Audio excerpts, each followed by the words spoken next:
Hello and welcome to another episode of Solace. These cases are always particularly disturbing due to the violent nature of the people within these stories. Oftentimes I find myself wondering how these individuals are able to commit such violent and horrible crimes and still live with themselves afterwards. Empathy is defined as the ability to understand and share the feelings of others. And oftentimes we assume that it's something every one of us is born with.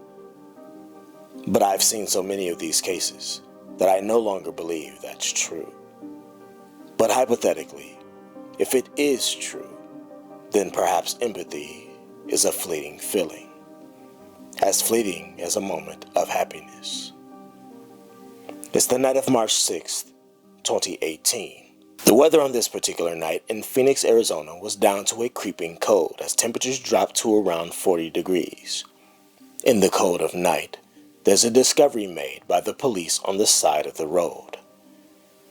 A parked car is sitting idle with no apparent movement coming from the inside. As officers get closer and peer through the back windows of the vehicle, they're both stunned and puzzled at what they see. There appears to be an infant girl sitting alone inside of her car seat. Once the officers breach the vehicle, along with the baby girl, they find a single adult-sized shoe, a diaper bag, a backpack, and a wallet that apparently belonged to whomever had been in the vehicle. Once the police sifted through the items on the scene, they found an ID card that identified the person who'd possibly been driving the vehicle. The young woman's name was Jasmine Dunbar. Jasmine's family was immediately contacted and notified of the odd and baffling scene the authorities had stumbled upon. And immediately a missing persons report was filed for the missing young woman. Using the information from her ID, officers were able to follow the trail back to her place of residence at the time, which was an apartment she shared with her godmother. Once officers arrived and spoke with her, she was able to confirm that Jasmine did in fact have a 7-month-old daughter.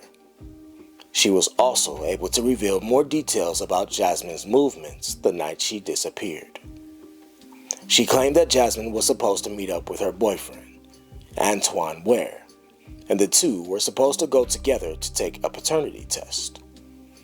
Apparently, there were questions as to who the father of Jasmine's child was, and that night they were scheduled to get those answers.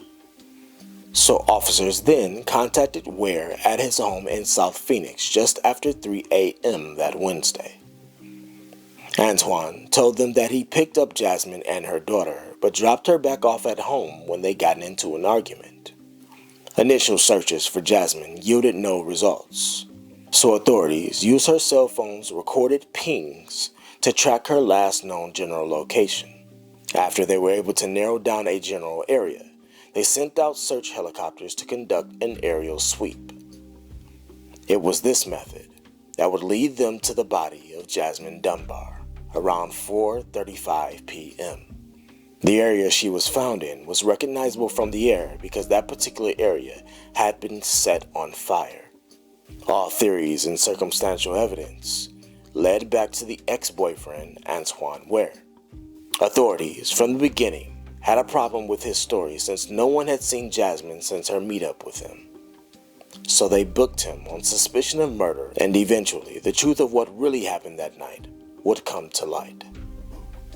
Ware would later change his story and tell authorities a story of pure deranged evil. He told officers that he punched Jasmine Dunbar several times with his fist after they got into an argument. After she was unconscious from the assault, Ware said that he left the area where, according to him, Jasmine was still alive. He then panicked and dropped the baby girl off near his girlfriend's home in a place he thought people would see her and take care of her. After leaving the infant alone, he then returned to Jasmine only to find her dead. So he doused her with gasoline and used a cigarette to set her body ablaze. He said he stood by and watched as her body burned, and the fire eventually went out on its own. He claims that after this, he returned back to the area where he'd left the infant, but when he arrived, He saw police on the scene and took a back route and side streets to get away from the scene. After learning the truth of what happened, Jasmine's mother was horrified. Yeah, Jasmine was last seen leaving her apartment here with her 7-month-old baby and her ex. Now, court records say they were on their way to get a paternity test done. And from there, the details get very gruesome, and Jasmine's mom is trying to hold it together. Honest to God, I thought I would die before all my kids. I never thought I would feel this. Ever. Tanya Smith is shattered. She and her daughter Jasmine had just begun to enjoy an even closer bond when Jasmine gave birth to a daughter of her own. Jasmine had Ariel, and God brought us right back right where we were supposed to be. And she's the center of all of that. Now all of that's changed. Antoine Trayvon Ware. Court records say Jasmine's ex, Antoine Ware, was in a car with Jasmine Tuesday night. He beat her up and then dumped her in a field. Documents say that after he abandoned Jasmine's baby girl on the side of the road, he went back to where he dumped Jasmine and set her body on fire. I'm scared. She must have been like, she had to be like scared out of her mind, thinking, you got my daughter. Tanya calls the suspect a coward. Why would you go back? To kill her? What? For what? Because she asked you to take a DNA test? Now the family is pulling together to surround Jasmine's baby with lots of love. I know that her life is going to be fine because our family has pulled together for her. But I'm thinking, like, I'm gonna have to tell her this one day, you know? And that scares me to death.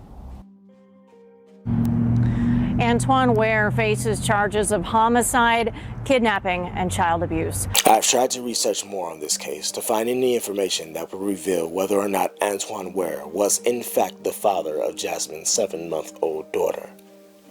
However, that information to my knowledge has not been yet revealed. Even if it turns out that he is in fact the father, it does nothing to bring back the mother and life he took away from a helpless infant child. And to think, Jasmine Dunbar's life was taken because she simply wanted him to take a paternity test. Antoine Ware has been charged with 1 count of first-degree murder, 1 count of kidnapping, 1 count of abandonment of a body, and 1 count of child abuse. My condolences and deepest sympathies go out to the loved ones of Jasmine Dunbar, and I pray that her daughter, Ariel, will overcome the tragic tale of the night her mother was ripped out of her life by a sadistic, soulless individual.